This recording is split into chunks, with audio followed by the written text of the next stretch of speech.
Qayg'uli xabar. Mashhur san'atkor xonadonida og'ir judolik. Bugun yurtimizda mashhur bo'lgan san'atkorlardan biri Valijon Shamsiyev oilasida og'ir judolik ro'y berdi. Ona inson hayotidagi eng muqaddas va eng aziz zot.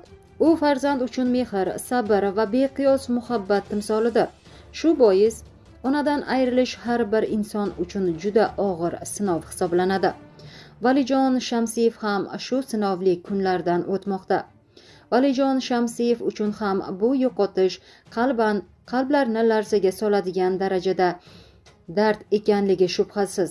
Chunki inson qancha mashhur yoki kuchli bo'lmasin, ona mehrining o'rnini hech narsa bosolmaydi. Marhumaning yaqinlari, farzandlar va barcha oila a'zolariga chuqur hamdardlik bildiramiz. Alloh taolo marhumaning joylarini jannatdan qilsin, qabrlarini nurga to'ldirsin, yaqinlariga sabr, toqat ado etsin. Bugun ko'plab muxlislar va yaqinlar ham Valijon Shamsiyev oilasiga tasalli bildirib, duo qilishmoqda. Zero duo musibatli kunlarda inson qalbiga taskin beradigan eng buyuk ne'matdir. Marhumaning yorqin xotirasi yaqinlar va tanishlarning qalbida doim saqlanib qoladi. Ruhlari shod bo'lsin, joylari jannatda bo'lsin. Kanalimiz muxlislari, barchamiz nomimizdan san'atkorimiz Valijon Shamsiyevga chuqur hamdardlik izhor etamiz. Qo'shni davlatdagi hamyurtimizning jasadi O'zbekistonga qaytarildi. Joriy yilning 6-mart kuni Turkiyaning Beliksir viloyatidan topilgan 46 yoshli Dilafruz Chuliyevaning jasadi O'zbekistonga qaytarildi. Bu haqda O'zbekistonning Istanbuldagi bosh konsulxonasi xabar berdi.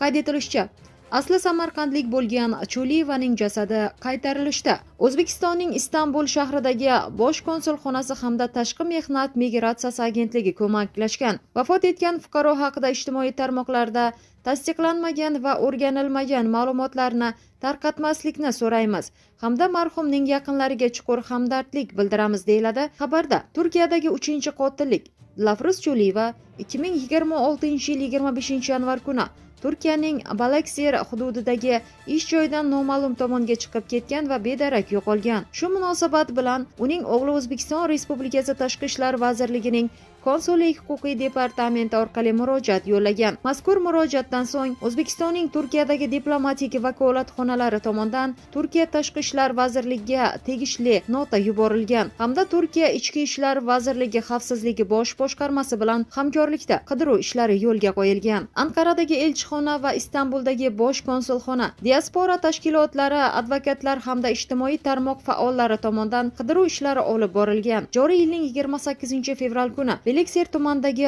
o'rmon hududidan shaxsi noma'lum jasad topilgan. Jasad uzoq vaqt davomida qolib ketganligi sababli tashqi ko'rinishidan aniqlash imkoni bo'lmagan.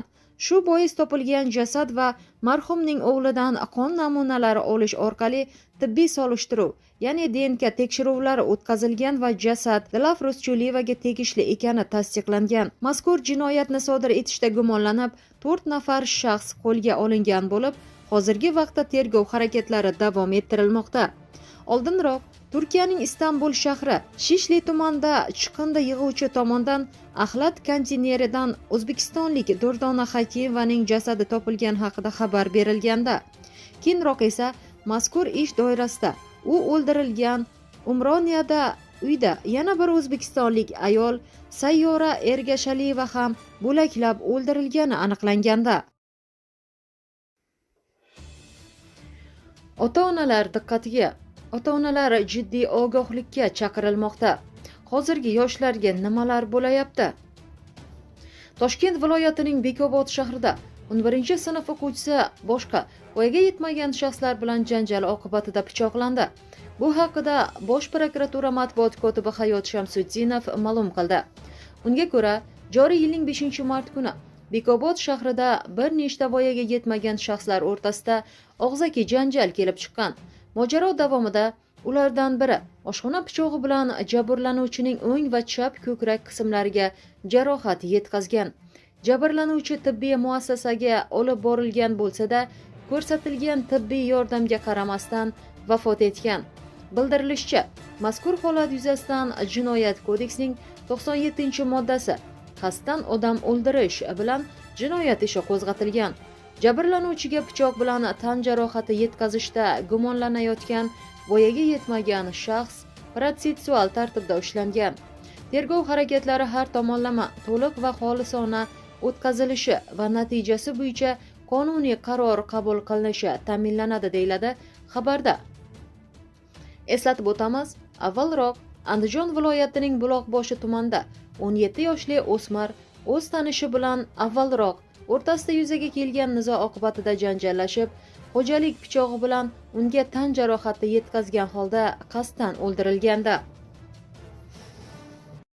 Dollar haqida shoshilinch va muhim ma'lumot e'lon qilindi.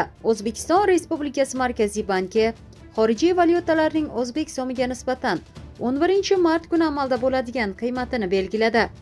Unga ko'ra, dollarning rasmiy kursi 33,12 so'mga pasaydi va 12.158,13 so'mni tashkil qildi.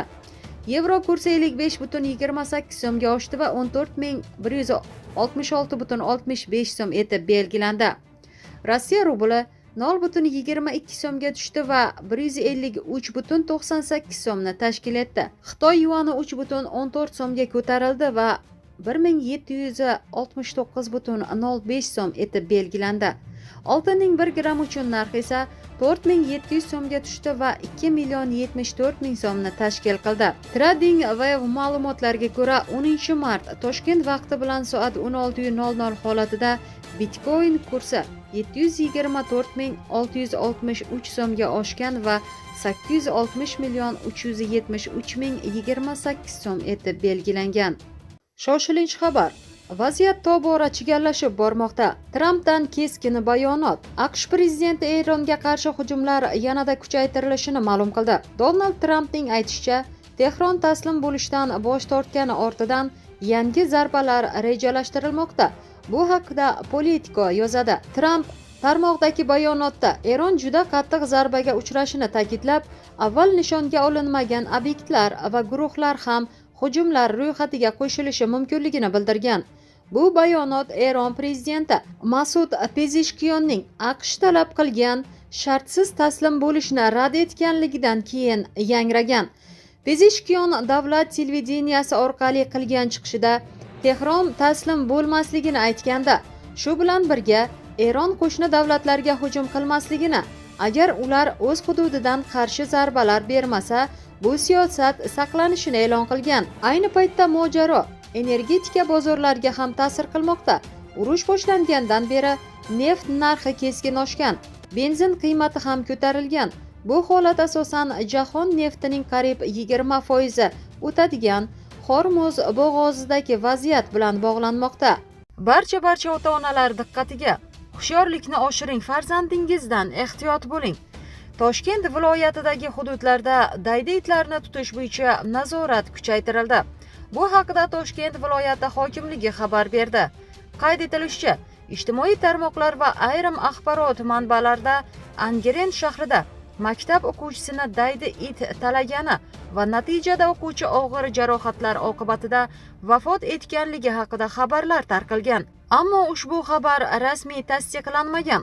Hodisa yuzasidan tegishli tashkilotlar tomonidan tezkor chora-tadbirlar va o'rganish ishlari boshlangan. Ayni paytda shahar va viloyat hududida daydi hayvonlarni nazorat qilish, ularni tutish hamda belgilangan maxsus joylarda saqlash ishlari kuchaytirilgan. Chora-tadbirlar natijasida o'quvchi bolani talagan it ham Angren shahar obodonlashtirish bo'limi daydi hayvonlarni tutish guruhi tomonidan tutilgan va akt tuzilib, maxsus saqlash joyiga olib borilgan. Shuningdek, kuni kecha viloyat hokimligi mas'ullari ishtirokidagi shoshilinch muhokamada mutasaddi tashkilotlar, obodonlashtirish xizmati, veterinariya bo'limi, sanitariya-epidemiologik osoyishtalik xizmati hamda boshqa mas'ul idoralarga tezkor chora-tadbirlarni amalga oshirish bo'yicha topshiriqlar berildi, deyiladi hokimlik bergan xabarda. Mazkur holat alohida nazoratga olingan bo'lib, jamoatchilik xavfsizligini ta'minlash borasida barcha zarur choralar ko'rilishi aytilgan. Ko'ngli bo'shlar ko'rishi tavsiya etilmaydi. Navoiyda dahshatli fojia sodir bo'ldi. Navoiy viloyatining Ko'nmex tumanida quvib o'tish qoidalarini buzish sabab sodir bo'lgan yo'l transport hodisasi juda dahshatli bo'ldi. Bu haqida Millar dasturida xabar berildi. Ma'lum bo'lishicha, voqea joriy yilning 22 fevral kuni Qo'nimex tumanida sodir bo'lgan. Sabab sifatida haydovchilarning quvib o'tish qoidalarini buzish sabab deb ko'rsatilgan. Oqibatda 4 kishi vafot etgan. Ulardan 2 nafari voqea joyida, yana 2 nafari esa shifoxonada vafot etishgan. Ayni paytda holat yuzasidan jinoyat ishi qo'zg'atilib, tergov harakatlari boshlangan. Eslatib o'tamiz, avvalroq Toshkent shahrining Olmazor tumanida 4 mashina o'rtasida yo'l transport hodisasi sodir bo'lgani haqida xabar berilganda. Muhim ma'lumot. Bugun yangiliklarimizda o'zbek shou biznesining mashhur vakili Munisa Rizayeva haqida so'z yuritamiz. Xonanda so'nggi kunlarda ijtimoiy tarmoqlarda e'lon qilingan video murojaati bilan yana muxlislar e'tiborini tortdi. Unda Munisa Rizayeva Dubaydagi uyida sodir bo'lgan kutilmagan hodisa haqida gapirdi. Xonandaning aytishicha, voqea u oila a'zolari bilan uyda o'tirgan paytida yuz bergan. Kutilmaganda ularning yashash hududi tomon uchuvchisiz uchish apparati, ya'ni bespilotnik qulab tushgan. Bu holat xonanda va uning yaqinlari uchun juda qo'rqinchli lahzalarni keltirib chiqargan. Bu haqida Anhor.uz xabar berdi. Munisa Rizayeva o'z murojaatida o'sha paytda eng avvalo o'g'lini himoya qilish haqida o'ylaganligini aytdi. Voqeadan so'ng ular bir muddat yer osti avtoturargohida yashirinishga majbur bo'lishgan. Keyinchalik xonandaning turmush o'rtog'i ularni xavfsiz hududga olib ketgan. San'atkor bu voqea hayot haqidagi qarashlarni o'zgartirganligini ham ta'kidladi. Uning so'zlariga ko'ra, bu hodisa pul va boylik emas, balki insonning tinchligi va yaqinlarning sog'lig'i eng muhim ekanligini yana bir bor eslatgan. Eslatib o'tamiz, Munisa Rizayeva so'nggi yillarda faol ijod qilib, yangi qo'shiqlar va loyihalar ustida ishlamoqda. Xonanda bir muddat farzandi bilan Dubayda yashab, ijodiy faoliyatini ham davom ettirib kelmoqda. Muxlislar esa ijtimoiy tarmoqlarda xonandaga qo'llab-quvvatlov so'zlarini yo'llab, unga va oilasiga tinchlik tilashmoqda.